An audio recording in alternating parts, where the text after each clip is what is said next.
রবিবার সকালে ইস্টবেঙ্গল তাঁবুতে লম্বা লাইন। গিয়ে দেখা গেল আগামী 14ই আগস্ট তুর্কমেনিস্তানের প্রতিপক্ষ অ্যালটিন অ্যাসিডের বিরুদ্ধে এএফসি চ্যাম্পিয়ন্স লিগ 2 এর যোগ্যতা অর্জনকারী পর্বের গুরুত্বপূর্ণ ম্যাচের টিকিট বিক্রি হচ্ছে লালহলুদ তাঁবুতে। তবে হঠাৎই সেই লাইন ছেড়ে সবাই দৌড় লাগালেন বাইরের গেটের দিকে। হলোটা কি?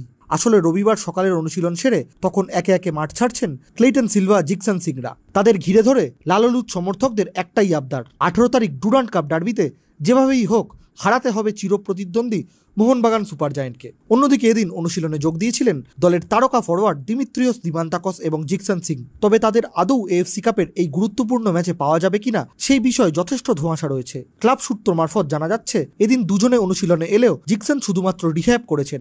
অন্যদিকে দিমান্তাকস মাঠের ধারে হালকা দৌড় এবং বল পায় আলাদা কিছুক্ষণ অনুশীলন করেই উঠে গেছেন। যদিও এই গুরুত্বপূর্ণ ম্যাচের আগে আরও 3 দিন সময় রয়েছে। এখন দেখার এই দুই ফুটবলার পুরোপুরি ফিট হয়ে উঠতে পারেন কিনা।